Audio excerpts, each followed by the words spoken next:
ফের একবার ভূমিকম্প। শনিবার সকাল নাগাদই পাপুয়া নিউগিনি আইল্যান্ডে দুবার ভূমিকম্প অনুভূত হয়েছে। অবশ্য প্রথমটির ভূমিকম্পের তীব্রতা ছিল রিক্টার স্কেলে 6.9 এবং দ্বিতীয়টির তীব্রতা ছিল 5.3। সুনামির সতর্কতা ইতিমধ্যেই জারি করে দেওয়া হয়েছে। বিস্তারিত চলে যাব, আমাদের সঙ্গে যুক্ত হয়ে গেছে প্রতিনিধি রাজীব দত্ত। রাজীব, কি জানতে পারছো?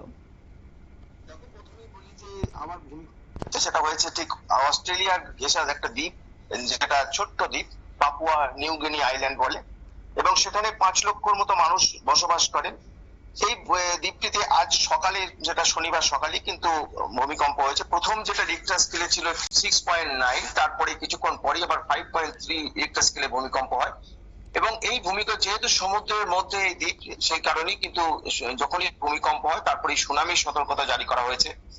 তো এখনো পর্যন্ত যেটা আমরা জানতে পারছি যে মার্কিন জিওলজিক্যাল সার্ভে বলছে যে ভূপৃষ্ঠ থেকে 10 কিলোমিটার গভীরে মানে এই তোমার উৎসস্থল, যেহেতু সমুদ্রের নিচে, তাই একটা সুনামির আশঙ্কা করা হচ্ছে। যে ওখানকার কিন্তু সময়টা বলা হচ্ছে যে ভোর 6:04 নাগাদ, শনিবার সকাল ভোর 6:04 নাগাদ এই ঘটনা ঘটেছে, এই ভূমিকম্প হয়েছে।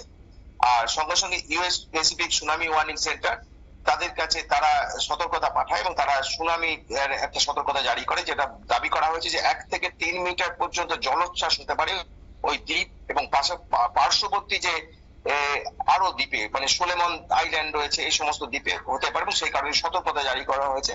এবং সকলকে বলা হয়েছে যে যাতে সমুদ্রের দ্বীপ থেকে আরেকটা ভিতরের দিকে চলে যেতে, কারণ এই অঞ্চলটা কিন্তু যেহেতু এই পাপুয়া নিউগিনি অঞ্চলটা কিন্তু বলা হচ্ছে সিসমিক ফায়ার রিং, অর্থাৎ এখানে ভূমিকম্প প্রবণ এরিয়া।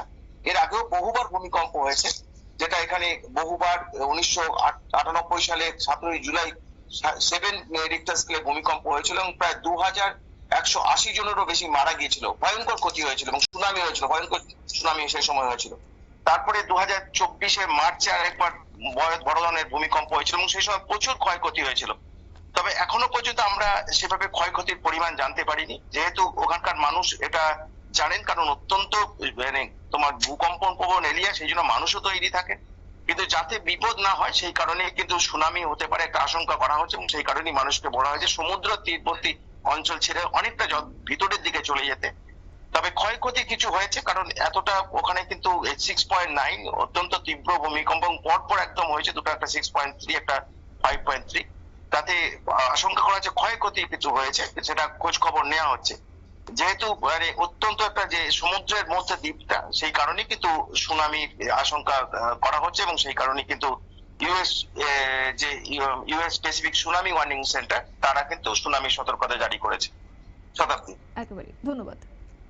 আপনারা শুনলেন, অর্থাৎ শনিবার সকালে পরপর ভূমিকম্পের কম্পন অনুভূত হয়েছে এবং তারই মধ্যে অস্ট্রেলিয়া সংলগ্ন পাপুয়া নিউগিনি আইল্যান্ডে তীব্র মাত্রায় ভূমিকম্প হয়েছে। দুবার অনুভূত হয়েছে ভূমিকম্প। প্রথমটির তীব্রতা, যার রিক্টার স্কেলে ছিল 6.9, পাশাপাশি দ্বিতীয়টি 5.3। তবে আপাতত ক্ষয়ক্ষতির পরিমাণ সেভাবে জানা যায়নি। নিয়ে নিচ্ছি ছোট্ট একটি বিজ্ঞাপন বিরতির সঙ্গে থাকুন।